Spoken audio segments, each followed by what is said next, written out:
Peter Goals, former managing director of the National Transportation Safety Board, or NTSB. He's now the senior vice president at O'Neill and Associates. Mr. Goals, thanks so much for being here. Thank you. Let's run down this list now. So there's been misinformation and corrections from the Malaysian authorities on whether wreckage had been spotted, on where the last radar detection of the plane was, on whether passengers checked in but didn't board the plane, on how the men who were using stolen passports, who they were, their description. At best, they're bad at communication. At worst, they are incompetent. Have you ever seen it this bad? This is the worst I've seen it in recent time. And there's a reason for this. You know, anytime there's an accident, an international one like this, there's chaos during the first 24, 36 hours. That's why there's a treaty that everyone signs. The Malaysians have signed it. It sets out the procedures and the process. How do you take on an investigation of this magnitude? How do you involve the other countries that have an interest in this? How do you control rumors and release factual information? To this day, the Malaysians have not followed that treaty. The Americans are not being involved in the way in which they should as an accredited representative.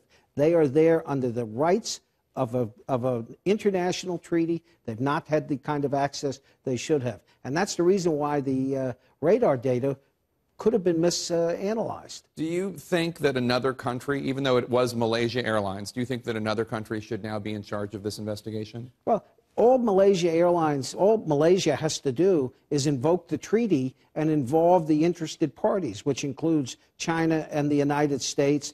The structure is there that will help get to some factual information. Why don't they? Why don't they invoke the treaty? Well, I think there's a great deal of national pride involved in the operations of a national airline.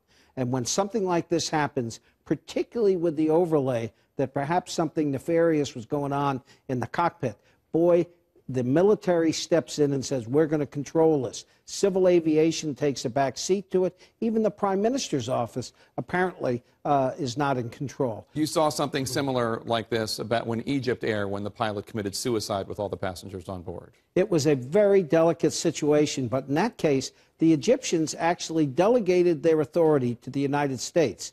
Now, they grew to be very unhappy with that once the investigation progressed, because the NTSB determined that the co-pilot flew the plane into the water.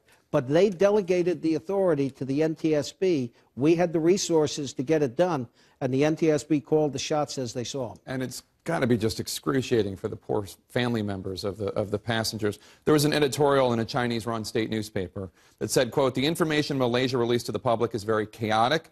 Is the Malaysian military hiding anything on purpose," unquote. Since the majority of these passengers were Chinese, do you expect the Chinese to get a little bit more aggressive when it comes to the investigation? That's a state-run newspaper. Right. That's the Chinese government saying, Malaysia, you're not impressing us. It would not surprise me at all if the Chinese Foreign Ministry didn't call in the Malaysian ambassador and say, listen, this has got to stop. We have over 200 citizens that potentially died on this plane crash, and we want to know what happened. Get it under control. Let's turn to the fact that the search grid has now expanded to 27,000 square miles. Is it even possible to search an area that large? It's preposterous. And, you know, TWA Flight 800 crashed 9 miles off the coast of Long Island in 200 feet of water. We saw it go down. The wreckage was on fire the next morning. It took us 3 days to find that wreckage. It is extraordinarily hard to find wreckage in open ocean. And, I mean, a needle in a haystack, easy assignment compared to this. There are several reports, different sightings, alleged sightings. How do you know which ones to take seriously as an investigator? Well, that's where the involvement of the other countries and their investigators come in.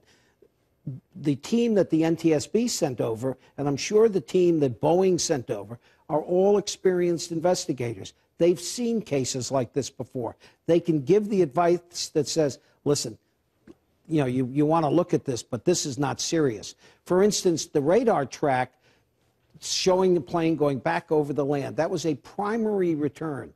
It's very hard to track those, and it's impossible to identify who it was. There's no reason why it couldn't have been another plane. Well, let's talk about that radar blip. How much credibility do you give that report? Yesterday, it seemed like this was the new information. Yeah. Then the Prime Minister's office said that it wasn't. Now we're being told that it was a airplane, but not necessarily Flight 370. What do you make of all this? I think you've got to bring in as wide a team of experts to study the radar, to study as many different radar returns tracks that you can get, and then make a decision. You're going to say, well, there was a track that intersected, but they have no idea whether it was the missing aircraft or not. Do you think they're going to find this plane?